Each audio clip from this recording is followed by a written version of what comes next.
Shasuba Midbar, they took the oil. Excuse me. Let's do pasuk beis. Vayashkinu sham et oil.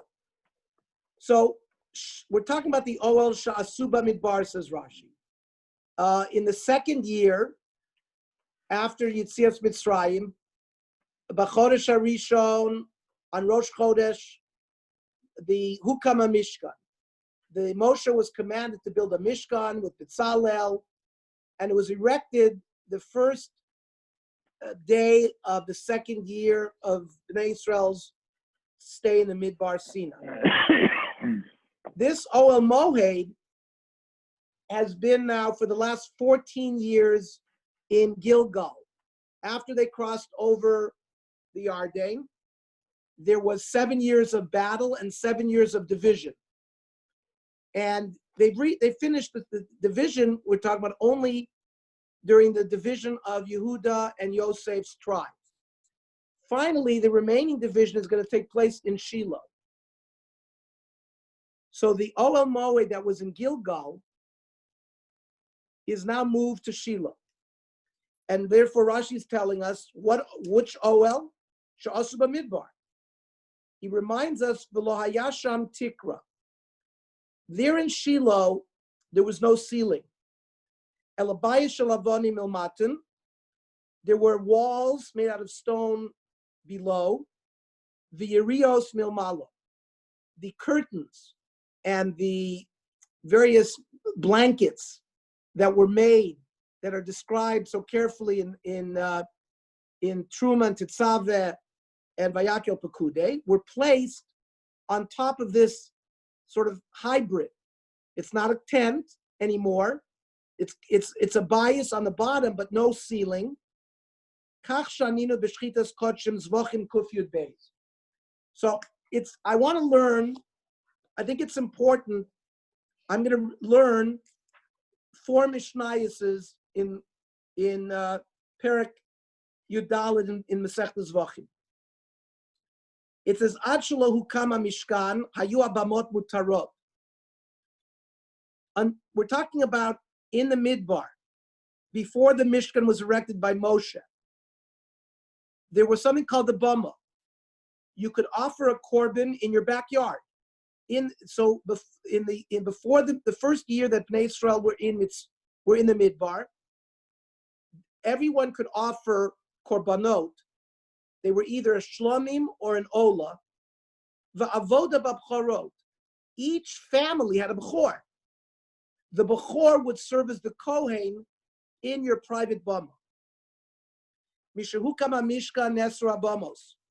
When Moshe Rabbeinu erected the Mishkan in the Midbar, there were no more bamos. Va'avoda b'kohanim. And the avoda was by Aaron and Elazar v'Itamar.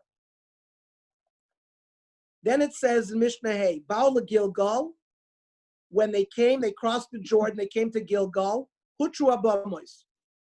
The Bamos are now permitted.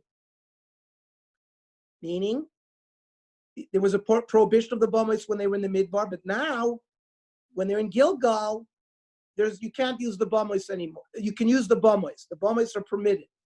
And everyone could offer a korban in their backyard. Baal Shiloh, Nesra Bamos. When they came to Shiloh, again, the Bamos are prohibited. And here it says in the Mishnah, Lo Yasham Tikra, there was no ceiling. That's what Rashi is quoting. Elabayis shel avonim milmatan, v'yerios milmalon. Stones below and the tents above. V'hi aita menucha. Because there's a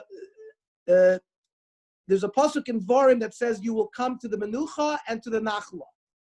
And Rashi there says menucha is Shiloh, nachla is Beis Solomim in Yerushalayim. Now, so we said that 14 years the Mishkan was in Gilgal. Now they move it to Shiloh. It's in Shiloh for 369 years. The Plishtim during the life of Eli HaKohen destroyed the Mishkan. And the Mishkan was moved, says the Mishnah, Baal Novel Givon, Hutra Abamos. Now the Mishkan is in Nov for 13 years and then in Givon for 44 years. During that period of time, the Bamos are permitted again.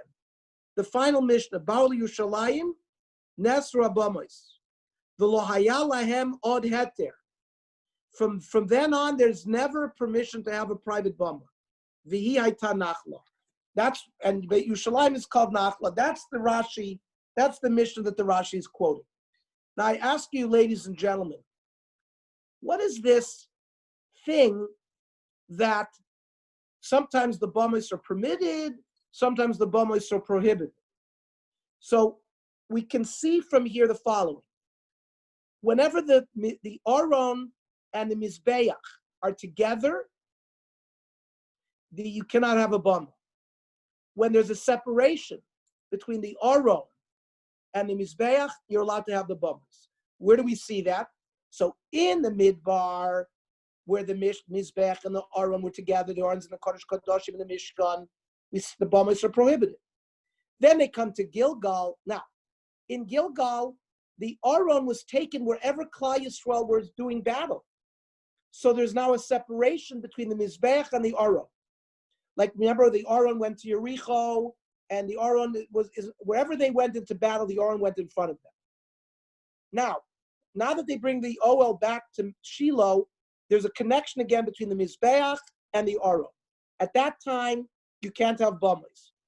Then, when the Plishtim destroyed the Mishkan, they took the Aron prisoner. And for the next 57 years, the Aron is in a different place. For 20 years, it's in Kiryat Ye'arim in Beit Shemesh, because after the Plishtim sent it back, and then David HaMelech brings the Aron up into Ir David in Yerushalayim, but there's no Beis HaMikdash until 4 years after David HaMelech's death. In the 4th year of Shlomo HaMelech's reign, that's 57 years, the Aron is brought triumphantly into the Beis HaMikdash, and now there's a permanent place for the Aron and the Mizbeach, and now there's a permanent prohibition of the bamas. That's how Chazal understand what's going on with why sometimes the bamas are permitted and sometimes the bamas are prohibited. Any comments, questions, or aros? Then it says, "Vayivatru b'vnei Yisrael shelo chalku es nachlatam shiva shvatim." What did they do when the weather was bad?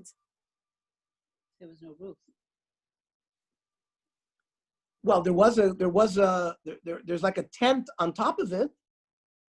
So, Ellen, what happened when the Mishkan when the weather was bad, when the Mishkan is traveling in the Midbar? The same question for that. The same question as in Shiloh. Uh-huh. That means the coverings of the Mishkan in the Beit HaMikdash was also through skins. But remember, there were 3 layers. Uh-huh. So it must have been waterproof. They were goat skins, so it must have been waterproof. When we wear leather, it's a waterproof thing.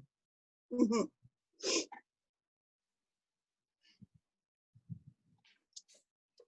Is this word Vayivatru? Say again? In Pasuk Beis. Vayivatru b'vnei Yisrael. Vayivatru means the remainder, that which is left over. Oh, like Yetzer? Yeter? No, like notar, like noiser. Yeah, like noiser, left over. By the way, I want to read again from Rabbi Hattin in the book I have on Yoshua. Considering this architectural narrative carefully, a startling observation emerges. The developments in the structure of the tabernacle perfectly mirror the national story of the people of Israel as they experienced the process of securing permanent settlement of the land. As long as the people of Israel were confined to the wilderness, the tabernacle, the Mishkan, is an exclusively temporary affair that reflected that condition. Entering the land and embarking on the wars of conquest unleashed a transitional period of national flux, reflected in the life of the tent-like tabernacle by the temporary suspension of the ban on sacrifice at the high places. That's the 14 years in Gilgal. But eventually, Yoshua completes these initial wars of conquest. The tabernacle is established at Shiloh, and this time as a sanctuary taking on the trappings of permanence. Hence, while the tent-like temporary cover was preserved, the walls are fashioned out of stone to indicate that the people of Israel had reached an important benchmark in their development. They had succeeded in entering the land, putting down roots in its rocky slopes, but in the end, the Mishkan at Shiloh is destroyed by the Philistines and chaos reigns. So that's why it's not a complete permanent building. It's half and half. It's got walls, but only a tenth. And finally, it's Davi who succeeds in unifying the tribes, neutralizing the enemies. And then there's national stability, unity of purpose, security from external threats. Then there's a permanent building structured in every sense of the word. So we can actually see by the various architectural changes that go on, the Mishkan and the Midbar, this half Mishkan, half building in Shiloh.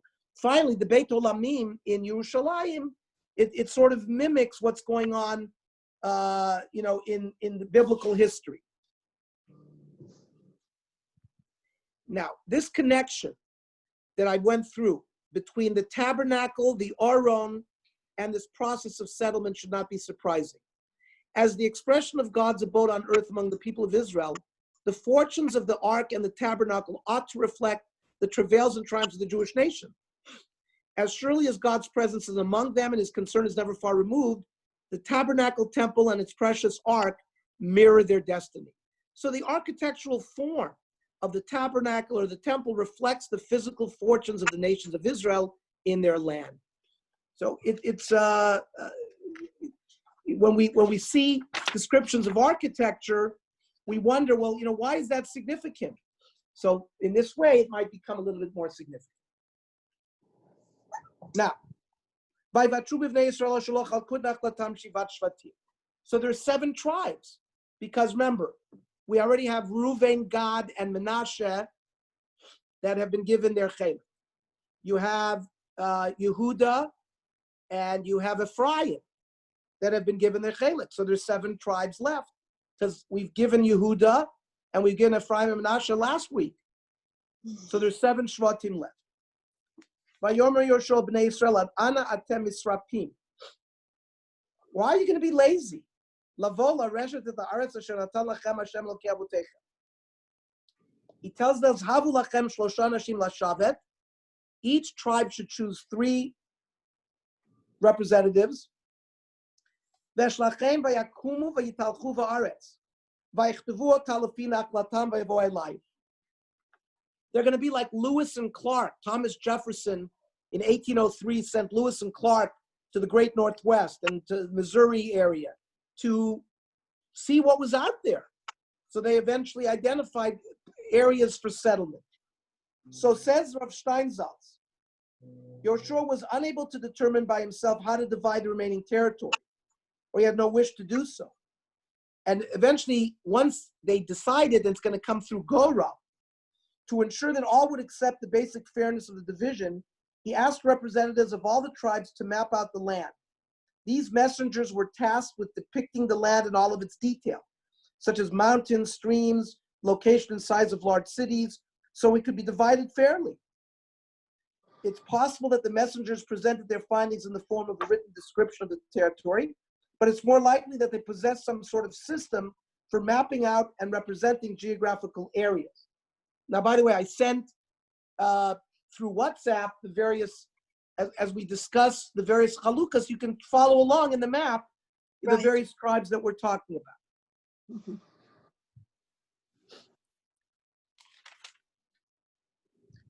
Pasuk, hey, v'itchalku ota l'shiva chalakim. He tells them to divide it into 7 parts.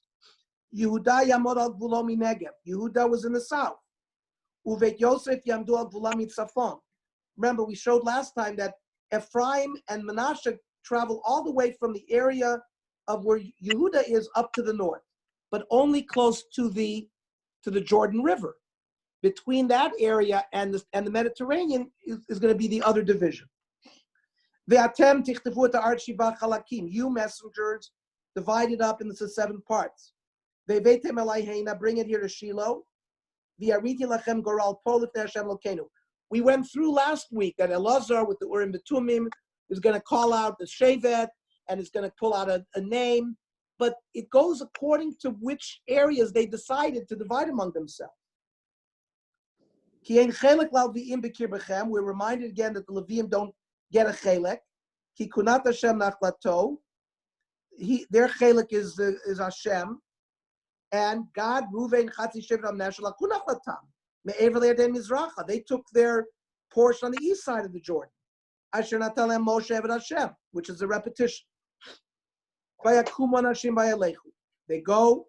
Vayitzav Yoshua Talchim Lichtov Et Haaretz Lemor. He commands them Lechu V'Talchu Ba'aretz V'Chitvu Ota B'Shuvu Elai. Write it down and come back. We'll portion it Lachem Goral L'Pnei Hashem B'Shilo, and we'll do the Goral. And each Goral ended up exactly the way the tribes decided to divide among themselves.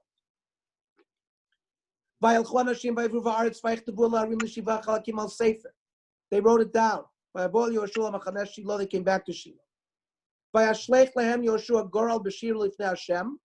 They did this Goral, right? The Urim V'Tumim, he would put his hand in, pull something out, they'd call it out. That's how the division happened. We've already gone through some of the technical details. Now, the Navi, we're going to run through the Sheva Chalukos. The Sheva Chalukos. Vayal Goral Mata B'nei Binyamin L'Mishchosam.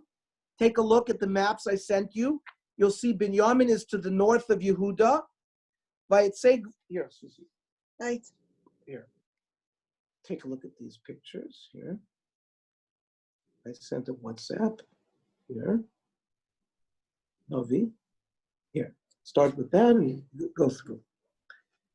Ernie, which map are you looking at, the first one? Page 1. You look at the first one I sent you, which says inheritance of Judah and Shimon.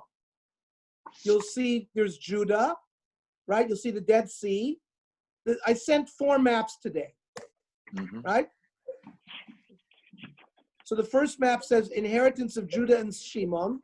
So you're going to see Judah with Hebron and Dead Sea. Then you're going to see Shimon has Beersheba in the middle of it. And to the north, you'll see Benjamin.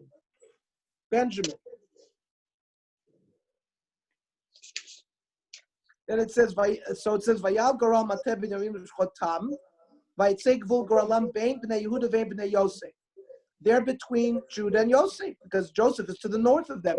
If you look at the other map, if you go to the north, you'll see, you don't see, Ephraim is right north of where Benjamin's Chelek was. Are we to understand that there were no machlokes about the division of the 7 What's Shvatim? that? Say that again, Mel. Apartment that he Are wants we them to to- understand that there What did was he say no to you, focus about the David? 7 Shvatim? There was no He doesn't machlokes. think No. it's going to come to be this one that we No, are. he does. So why is he showing us other things? Well, because I'm going to show you, I sent 4 maps because today I'm hopefully going to cover all of the Chalukah. So we start with the first map, which you're going to see Benjamin, and then we're going to go weiter. We'll show other Chalukot. Because there's not a lot of midrashim. It's just, this is basically the technical location where the tribes were settled.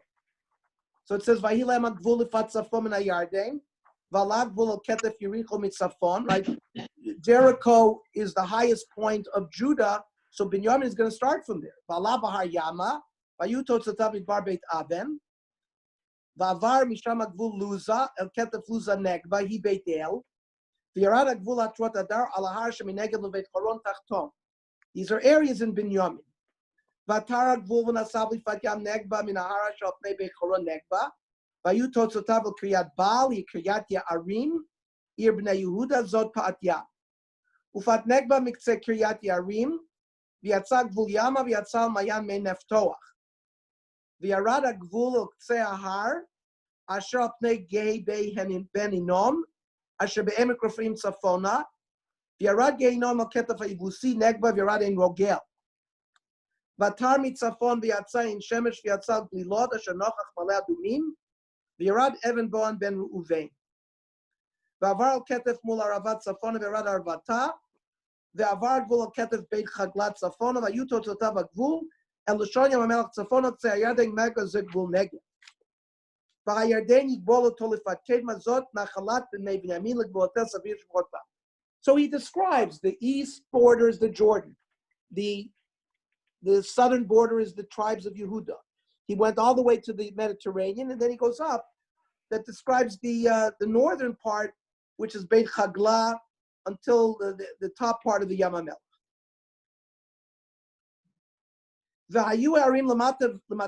But then he tells us the names of the cities that are in the Chelek of Binyamin. Yericho, Ubeit Chagla, Ve'emek Tzitz. Ubeit Harava, Utsmarim, Ubeit El, Ve'ha'avim, Ve'apara, Ve'afra. Ukfar Ha'amona, Ve'ha'ofni, Ve'gova. Arim Shtem Esrei V'chatzrem. 12 cities. And then there's Givon, V'haramal, Ve'rot, V'amitzpeh, V'kfir, V'amotza, V'rekem, Yirpeel, V'tarela, V'tzela, Ele, V'yivusi, Ushalayim, Givat, Kiryat Arim, Arba Esrei V'chatzrem, Zot Nachlet, B'Yamin, B'nei Binyamin, L'mishpchotam. I only want to comment here that we also, you notice that there is a chelik of Yerushalayim that Binyamin had chelik in. And I alluded to this last week, where that the Beit HaMikdash was always going to be either in the area of Yosef or Binyamin. And that's why they cried on each other's necks. And that's why it says Yedid Hashem. When Moshe Rabbeinu gives a bracha to Binyamin, he says, Chofef alav kol hayom uvein ktefav shachein, from the concept of Mishkan, that Binyamin has a chelek of each, of the Beit HaMikdash, because he was the only one that was not involved in Mechiras Yosef. The other brothers and Yosef were involved. So Binyamin is and Binyamin was, because of Binyamin, Yehuda stood up and did his tshuva. The same situation he was in with Yosef, where he didn't do what he was supposed to do. When it came time to Binyamin, Yehuda stood in front of Yosef and was ready to give himself up as an Eved. So it was all done for Binyamin's sake. So therefore, Kapora happens through Binyamin.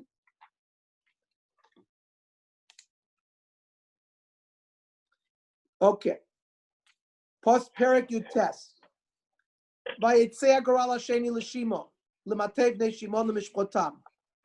Vayi nachlatam betoch nachlat bnei Yehuda. Now,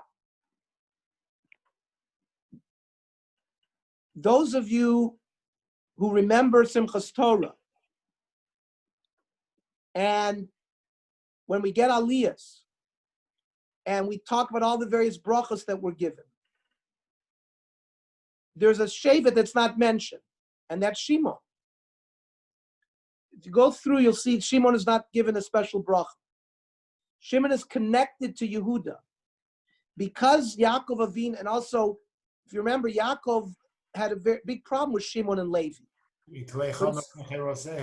Exactly. So they separated them, and Shimon was only at a chelek sort of within Yehuda, and they were the malamdim. Chazal tell us that they were the teachers. They wandered around Klal Yisrael serving as the teachers for the children. And you can see Beersheva was the major city that Shimon, if you look at the map I sent you, Shimon is in that area. The inheritance of Shimon was not located in one continuous territory, but consisted of cities incorporated within the territory of Judah. It thereby fulfilled the statement of their father, I will divide them in Yaakov and I will disperse them in Israel. Consequently, although Beersheva belonged to the tribe of Shimon, in other places, like in Shmuel and in Malachim, it attributes to Yehuda. So that's something to remember, that Shimon sort of is subsumed within the tribe of Yehuda. Vahilam benachlatam Beersheva v'sheva u'molada. V'chatzar Shual u'vala v'etzem ve'el toda u'v'tu v'charma v'tziklag u'beit ha'markavot v'chatzar Susa u'beit levaot v'sharuchen arim shlosh esrei v'chatzrem, 13 cities. Ayin Rimon va'eter v'ashan arim arba v'chatzrehem. V'chol ha'chatzerim asher svivot arim ha'ele ad balat be'ramot negev zot nachlat matesh bnei Shimon u'mishpotam mechevel bnei Yehuda nachalat bnei Shimon k'yachelek bnei Yehuda rav mehem v'inchalu bnei Shimon b'toch nachlatam. So the Navi itself tells us that Shimon is settled within the tribe of Judah.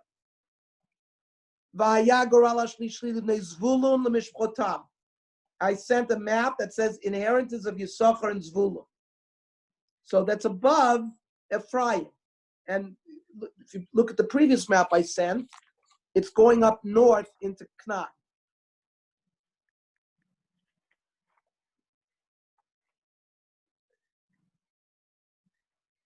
Now you're going to ask me a kasha. Zvulun, like Moshe says, it says l'chof hayam. One of the brachas is he's going to be on the ocean. He's going to be on the water. But you notice it looks like Zvulun is landlocked. Doesn't look like Zvulun has an area. So we'll address that. In the map that I'm looking at, it looks like it's right where Haifa is today. Yeah. There's a good map on page 251 in the Reuben It's like it edition. goes right to the coast. It's on Yam HaGadol. Yeah, 251 in the Reuben edition you have. Yeah, but you see in the where I showed you the inheritance of Yisachar and Zvulun, Zvulun is Asher is there, not Zvulun. Right? Is this Buddha Haifa like this area? Thank you, Johnny. Johnny, You're that's a welcome. great map. It's No, a no. good If you map. look at the Thank you. inheritance of Asher and Naphtali, also Zvulun is landlocked. It's in modern Israel. That must be up by, it's up. Asher and Naphtali are above, they're above, Correct. basically that's the So it says Golan like Heights, They're at the Kinneret. above the canal. Zvulun was to settle the area west of the Sea of Kinneret, which included Har Tavor. That's where they are. Continued westwards until the coast of the Mediterranean near Akko, just north of the Carmel Range. And that's why Yaakov had said Zvulun will dwell next to the sea coast, where the ships land at the coast, for his margins will be at Sidon. And Moshe also had said, suckling the bounty of the sea and the treasures of the sand. And we know Yisachar Zvulun was the businessman. That means Zvulun was a trader. He went out by ship and he did trades. So it says, Vayigvul nachlatam atzarit, Balak Bulam la Yama, goes to the Yam, Umarela Ufaga b'Dabashet, Ufagal anachal ashot ne'aknaam. But Zvulun is also landlocked, the same as Yisachar. No, but the picture that I sent you, which shows it landlocked, they had a narrow corridor that brought them to Akko, which is not shown in that map. But they did have access to the sea through a narrow corridor to Akko. What, But through Asher? Through Akko. I understand, but through the Yes, here I'm going to read it.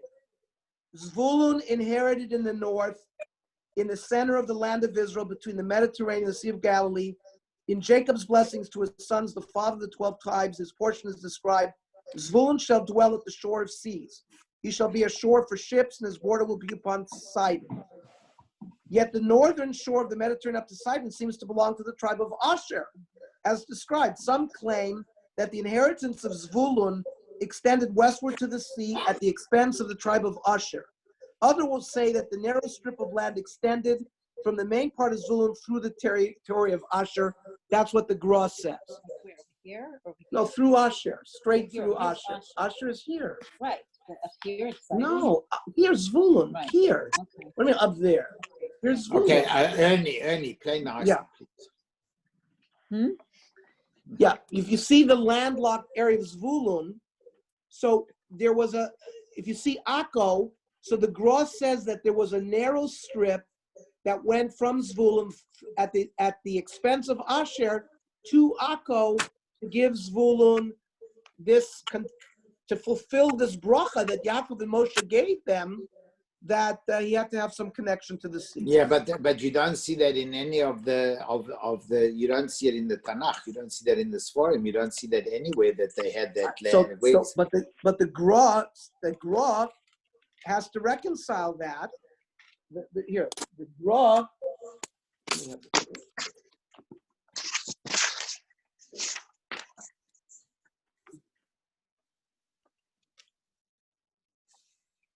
I read Rabbi Lichtenstein. Excuse me. I read Rabbi Steinsaltz to say that because of they took. Here's the gra. Zvulun lechof yomim yishkon. Al korcha tzarich lomer shegvul zvulun mafsvik be'emtza gvul asher. The gra says that there had to be a corridor that went through Asher, v'holech ad Sidon Rabbah, and it went to Sidon, or at least in that direction. Yeah, look, it's all the way up. No, but it didn't go all the way to Sidon. It went to Akko, and from Akko you could sail to Sidon. That's how the Meforshim explain. Yeah, because otherwise it's Zvulun that doesn't come up as high as Sidon, because Sidon No, it doesn't was go. It went to Akko, but through Akko you could make it by sea to Sidon. And I understand, but I Yeah, mean, it just doesn't seem by the map, because Sidon is up in Lebanon. It's much higher. Correct, but that was in the area of Asher. Look, Lebanon was part of Klai, was part of Khan. I understand, Yeah, but I'm right. just saying, but that was pretty much high up, the way Zvulun is depicted on the map. Okay, that's fine. Correct. So the Gra doesn't say that the corridor went all the way. It says Ad Sidon Rabbah. V'sham mepashek tat larochav kitavnit yarech. V'zeh shneimar v'yakatol Ad Sidon. So I don't know whether it means I saw a shot in Steinsaltz that it went to Akko.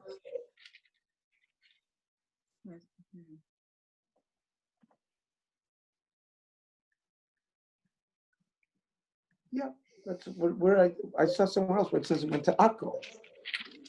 Yeah. Here, Yet there's that's no in Rabbi Hatton's thing. It seems to belong to the tribe of Asher. So then it continues. Let me just see this. As I said, Rabbi Hatton holds their territory continued westward into the coast of the Mediterranean near Akko, north of the Carmel Range. And that therefore that's the maritime connection to the brachos of Yaakov and Moshe Rabbeinu. Let's go back to reading the Zvulun.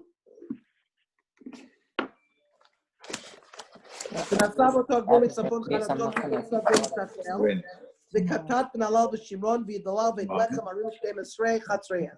זאת נחלה בזבולון ומשפטם הערים האלה וחצריהם. L'Yissachar, you can see the picture of Yissachar, which was also between Menashe and Zvulun, not far from the Sea of Galilee, with the Jordan River at its easternmost, right? L'Yissachar, Yatzah Goral Revi'i, L'bnei Yissachar L'shpotam, Vayik Bolam Yisraela, right? Emek Yisrael, Al Kibbutz Shluchot, Kibbutz Turat Tzvi, that's where Yissachar was. The Shunem, that's the Isha Shunamit. The Chafarai V'Shion V'Ancharat, V'Arabit V'Kishon V'Avetz, V'Remet, V'Ein Ganim, V'Ein Chada, V'Ein Patzetz. Ufagva Gul B'Tavor, V'Beit Shemesh, V'Ayu Totzad Vulam HaYarden, Arim Sheish Esrei V'Chatzreihen. Zot Nachla Matev Bnei Yissachar L'Mishchotam, Ha'arim V'Chatzreihen. Yissachar's territory included the fertile Jezreel Valley towards the Sea of Kinneret to the Jordan River.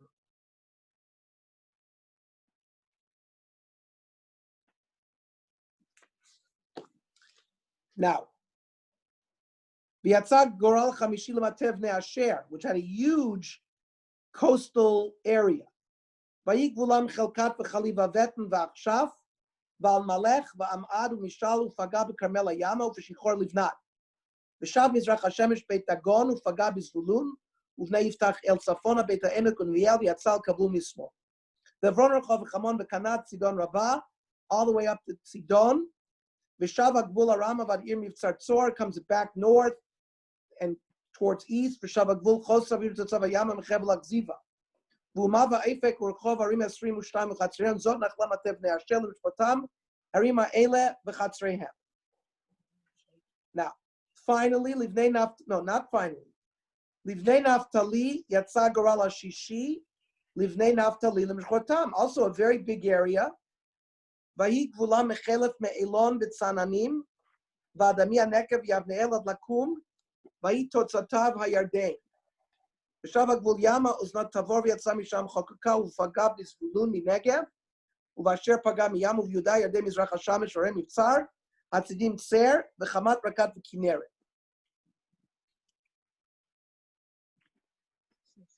Va'adama, va'arama, v'chatzor, v'kedesh, v'edrei, v'in chatzor, v'iron migdal el, charem, u've'danat, u've'et shamesh, arim, tra'asr, v'chatzrehen, zot nachla matev neftotil, mishpatam, ha'arim, v'chatzrehen. Finally, l'matev nedan, l'mishpatam, yatsa goral shvi'i. Vayi gvul nachlatam tzara ve'eshta'ol v'ir shamesh. So if you look at the picture I sent, the final picture, you'll see Benjamin, Judah, Ephraim, and Dan goes to where Tel Aviv. That's why Tel Aviv is called what? Gush Dan, right? The Dan plain. Because initially, Dan was given this area. However, B'Shalabim, Va'elon V'Yitla, Yeshivat Shalabim is there. Ve'elon V'Timnata V'Ekron, Ve'Alteka V'Gibton U'Valat. V'Yehud V'Nei Brak, V'Gat Rimon. V'Nei Brak, which is part of Tel Aviv. U'Mei Yarkon V'Arakon Imagvul Mul Yafo. Right? Yafo is where Tel Aviv Jaffa was built. V'Yitzei Gvul V'Nei Dan Me'em, V'Yalu V'Nei Dan, V'Yelchamu Im Leshem. V'Yalkedu Ota. Now,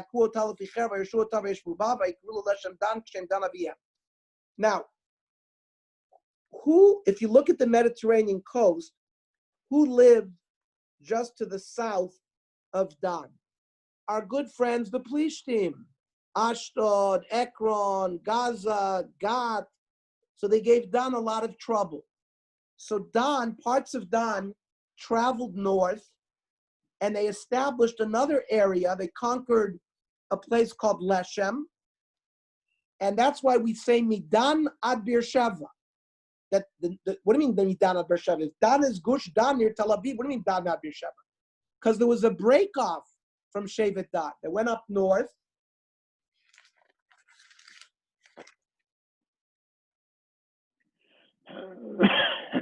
Even higher than Asher and Naphtali is where Leshem was. And that's why we say Midan ve'ad Beersheva.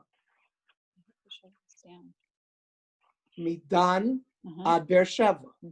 So when they used to describe the length and breadth of Eretz Canaan, they would say Midan ad Beersheva. Dan is in the north, Beersheva is in the south. Right. But Dan was not in the north. Dan is here. But this pasuk explains that the inheritance of the tribe of Dan was split into two. A large portion of the tribe settled peacefully in the north, while the rest lived with difficulty in its original inheritance. The southern portion was not always controlled by Dan. Parts of it were in certain periods controlled by Judah, which was sufficiently large and powerful enough for the task, or by members of the tribe of Benjamin and Ephraim. We'll see that in Shoftim. For example, Yaffo was the port city of the tribe of Judah, through which goods were brought to Jerusalem, such as the raw material by the temple sent from Sidon or Tyre when they built the Shlomo Melech. So this area of Dan, the one time that it was very good was during Shimshon, who was the Nasi that was the Shofet who came from Dan. But then it fell into disarray later on as well. So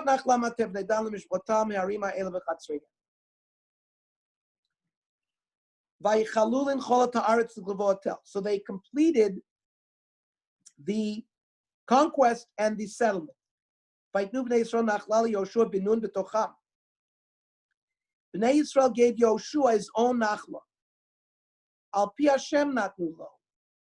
Et ha'ir asher sha'al et Timnat Serach v'Har Ephraim. Timnat Serach in Har Ephraim. Vayivne et ha'ir vayeshev ban. He built the city and he lived there. There's a summary pasuk. Eila nachlot asher nachalu Elazar Kohen Yoshua ben Nun v'roshei avot l'matot bnei Yisrael v'goral b'shilo l'fnei Hashem petach l'moed v'chalu machalek et haaretz.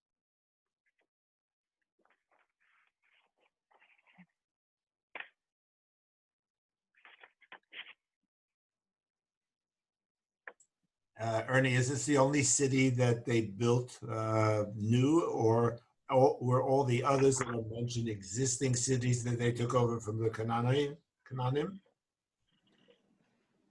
They took over existing cities and turned them into Jewish cities at that point. Yes. This is the only one that they built new.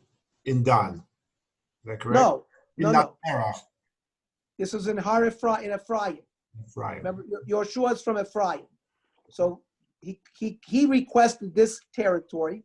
It was given to him al pi Hashem. The Medrash says, this is a Medrash this is Gemara in Bava Basra.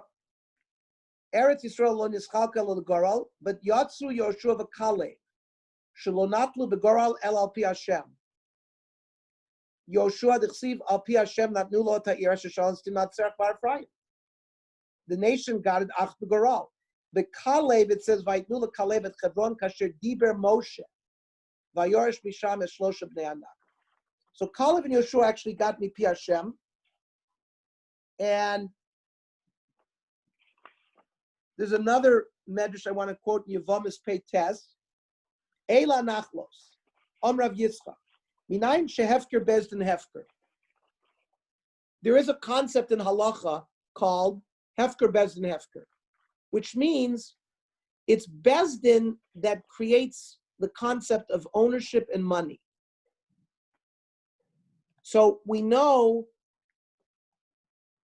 there were cases, unfortunately, let's say people came back from the Holocaust and they got remarried because they thought that their spouse had been killed. And they got remarried. And then the spouse came back. So Rav Moshe has a lot of tshuvas like that. So in many cases, they were able to mafkia the original kiddushin. They were able to undo the original kiddushin. Now, how do you undo the kiddushin?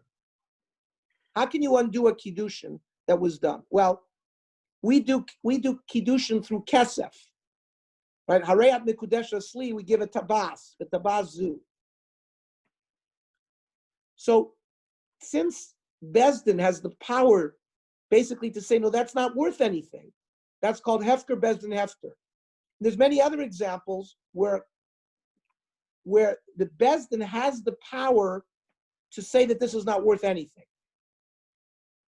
And it's a very important principle. So the Gemara says, where do we know that the concept of hefker Bezdin hefker? Shenemar, it quotes a pasuk in Ezra.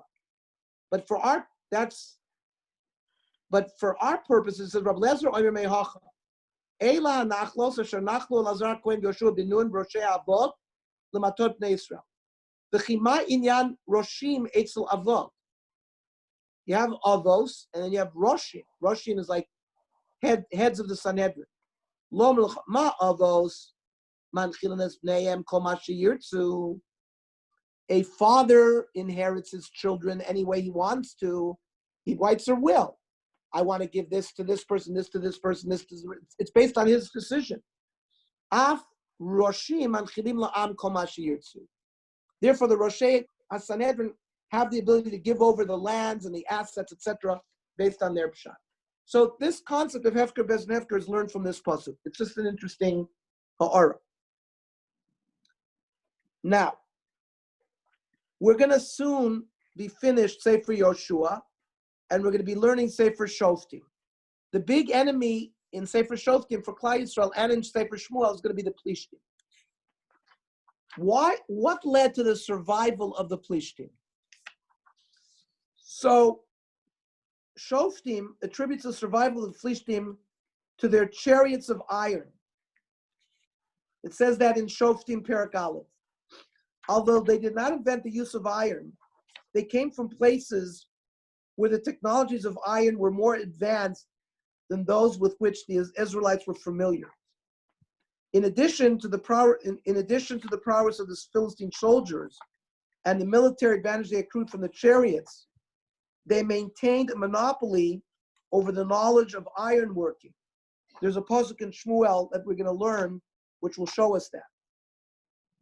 There is no noticeable advantage to iron chariots in hilly areas, but they are of great use in lowlands, and therefore Yoshua was unable to defeat them.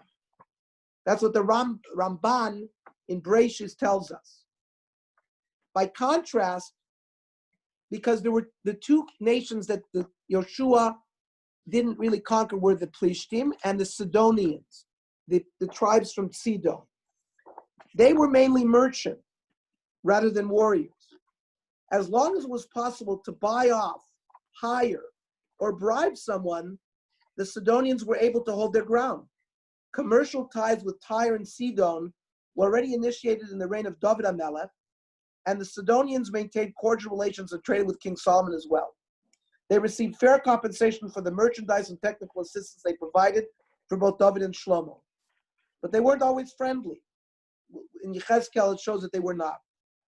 Nevertheless, the decision to leave the Sidonians in place in order to benefit Israel, to partner in business, appears to have benefited both sides overall, but not necessarily the Plishtim. The decision to leave the Plishtim in place was a bad decision for us, as we will see as we go forward in our journey through the Navi. Now, But the Plishtim part of, they're not part of the 7 nations of Canaan. say again? The Plishtim are not part of the 7 nations of Canaan. They're not part of the Hayavusi, the Prizi, the Chiti, the Chivi. So what are they? No, they were children of Avimelech. They were the remember we learned last time that because we Right. made somebody from the Plishtim moved to Yerushalayim and he was called Yevus. The Yevusi were already gone, but they were actually descendants of Avimelech, the Plishtim. Uh-huh. From an archaeological point of view, they're related to the Phoenicians. The Phoenicians were also ocean bearing people. They They lived Crete, on the coast. in Crete, the Dardanelles, Turkey, all that. The Phoenicians were all over the place in that region. Mhm. And I think Carthage is also descended from the Phoenicians. And Carthage is like in Tripoli, right, in that they were- area, yeah, North Africa. Tripoli. Huh? They're in Tripoli. Tripoli, yes. But weren't they Phoenicians also, Harold? They're part of the Carthage also. Carthage, they're yeah, all we're Phoenicians. Hannibal, yeah. Exactly. They're descended from the same people. Something else.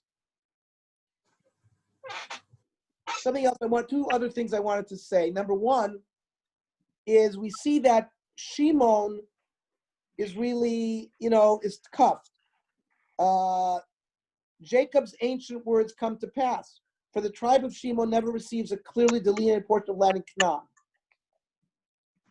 Now, even Levi, right, because Shimon and Levi both were given sort of not a bracha by Yaakov, he was even more diffusely inherited. They were signed, they were given these Levitical cities scattered throughout the length and breadth of the land. At least Shimon were somehow connected together. So the border descriptions of the book of Yoshua, while never stating the matter explicitly, provides us with a foundation principle in Tanakh. The moral choices made by the individual human being reverberate not only during his or her lifetime, but far into the future as well. Often the effects of our... Ernie, sorry. Yes. Yeah, you can finish, but then I'll just say from this week's from Often the effects of our actions seem to us to become more muted and insignificant with the passage of years. But the Tanakh says that it's not the case. The seeds that we unwittingly plant during our ethical interactions with others sprout, take root, and flourish over an extended period of time, and often mature in the most unexpected fashion. And I think they're describing that, Shimon and Levi, they did an ethical mistake, and you see hundreds of years later it comes to fruition that they're not given a chelek in Eretz Yisrael because of the type of ethics they had at the time. Yes, yeah, Walter. but Levi is given a lot of things. Levi is A given lot of honors. the tough kid of basically being the spiritual mentors of Klal Yisrael. That's why and they didn't have to work.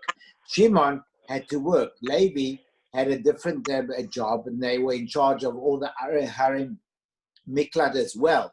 So they were given a specific spiritual duties from HaKadosh Baruch Hu. So to say that they were, because of that, what happened with Yaakov, you look in the Pasha, they were really the glue that kept Klal Yisrael together. And they were I'm not disagree, but you see from a land point of view, and wealth in that society came from land, they were not given Yeah, were but not given a they were portion. given places, they were given fields for first of all, they were never going to have to work because they were the spiritual part of it. So to say that they weren't given land, they were given a specific amount of places to keep their cattle and everything. Right. But But and then what can you? after the first place, after the first everybody left Eretz Yisrael, there wasn't a nachala afterwards. So to But say what that could carries on. what could the Levi give over to his child in an inheritance? He gives out the spiritual inheritance of Klal Yisrael. Okay. So there's so Shimon of Levi, Klei Charas, Mechorim. They were the Rabbanim. The fact that Yaakov didn't bless them came to fruition. That's the only point I'm making. Why didn't you bless them? Okay, because of what they did. Because Shimon the Levi went to attack the city of Shem Ah, right. and put Yaakov. He felt Right. he put the tribes in danger. Mm-hmm. So the tribes, when the kingdom of Yisrael and Yehuda divided, Levi was part of Yehuda, no? Well, like Walter said, the cities, the 42 cities, and the 6 Arei Miklat, they had 48 cities, were from Dan to Beersheba. They were scattered everywhere. So there were some Levite cities that were in the kingdom of Israel, and some Levite cities that were in the kingdom of Yehuda and Benjamin. So it was a mix. I mean, today we have Kohen Yisrael and Levi, so they didn't get lost. They weren't one of the 10 lost tribes. No, there were Kohanim and Leviim were taken prisoner. That means not all. We didn't lose all the Kohanim and Leviim when Sancheriv Melech Ashur took the 10 tribes in 702 BCE. They left Leviim and Kohanim, absolutely. And 586 BCE, when Nebuchadnezzar took Klal Yisrael to Bavel for 70 years, there were Kohanim and Leviim, because Ezra, when he came back, counts for us. There were so many Kohanim, so many Leviim, and a Chanami. There's Kohanim, Leviim remain. There's a big difference between Shimon and Levi, because Levi got that special brocha, they got special things, and they didn't have to work, and they were the spiritual mentors. So to say, I agree with you that they didn't get a brocha for land, but to say they didn't get blessed, they got a special blessing. Come on, the Kohanim and the Levi were from the same tribe, basically, originally. And you see that they were the spiritual leaders of Klal Yisrael. So maybe they didn't have a nachala in the land itself, but they had a nachala in the spiritual and the Absolutely. And they've always had that. So that never disappeared. Shimon, unfortunately, disappeared, but Levi never disappeared. So, but Levi didn't disappear because, by the way, probably Shimon didn't disappear either because Shimon got subsumed within Judah. Because you see, Shimon's cities were in the tribe of Judah. So all the southern kingdom was not taken prisoner by Sancheriv. So Shimon basically, there are probably descendants of Shimon among us because they became part of Shevet Yehuda. And as you're correct, Levi remained because not all the Levites and Kohanim were taken prisoner. Now, Chazal tell us that the Shevet Levi in Mitzrayim also didn't they didn't work. They were the spiritual leaders in Mitzrayim as well. So Levi was the Rosh Yeshiva. It wasn't just Yehuda, Yishalach, Goshna. Levi was also involved in that's why the bracha of Moshe Rabbeinu to Levi. But remember, Moshe is a Levi, so we have to take that in a grain of salt. There's a difference between the bracha of Yaakov and the bracha of Moshe. Moshe gives Levi a bracha, but he does not give Shimon a bracha. It's because he's a Levi himself. Moshe was a Levi. So maybe there's nepotism involved. We understand? That's why Yaakov's bracha does get fulfilled in some ways where Levi doesn't get a nachla like all these tribes got a nachla. Yes, they have a different nachla. Okay, so now we finished a lot. We're now at the conclusion